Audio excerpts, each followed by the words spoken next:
பரிசுத்த ஆவியானவரால் நமது பயங்கள், உடல் நோய்கள், மனநோய்கள், அதிர்ச்சி மற்றும் இழப்பின் வழியை கூட குணப்படுத்த முடியும். என் குடும்பத்தில் ஒருவர் 4 வெவ்வேறு நோய்களுடன் போராடி கொண்டிருந்தார்.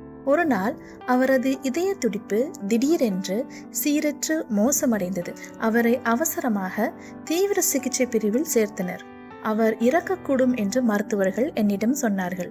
உடனடியாக அவரது இதயத்தில் ஒரு இரத்த குழாய் விரிப்பான் சொருக வேண்டும் என்று சொன்னார்கள். நான் இயேசுவிடம் ஜெபத்தில் அழுதேன். ஆண்டவரே, தயவு செய்து அவருடைய இருதயத்தில் ஒரு இரத்த குழாய் விரிப்பானை சொருக விடாதீர்கள். பரிசுத்த ஆவியானவர் தாமே அவருடைய இருதயத்தில் உள்ள அடைப்பை நீக்குவீராக. அவர் அறுவை சிகிச்சைக்காக அறுவை சிகிச்சை அறைக்குள் அழைத்து செல்லப்பட்டார். ஆனால் சிறிது நேரத்திலேயே மருத்துவர் வெளியே வந்து நம்ப முடியாத ஒன்றை என்னிடம் கூறினார். அவர்கள் அறுவை சிகிச்சை செய்ய வேண்டிய அவசியமில்லை, அடைப்பு ஏற்கனவே நீங்கியிருந்தது. பரிசுத்த ஆவியின் வல்லமையால் அவர் குணமடைந்தார். இயேசு உங்களையும் குணப்படுத்த விரும்புகிறார். இப்போதே நீங்கள் இயேசுவை உங்கள் இரட்சகராகவும் ராஜாவாகவும் ஏற்றுக்கொள்ளலாம்.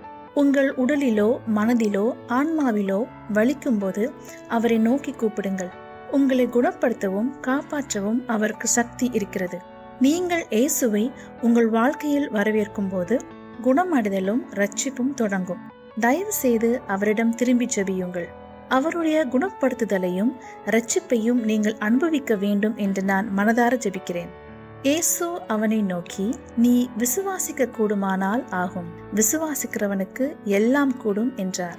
மார்க் எழுதின சுவிசேஷம் 9வது அதிகாரம் 23வது வசனம். ஆமென்.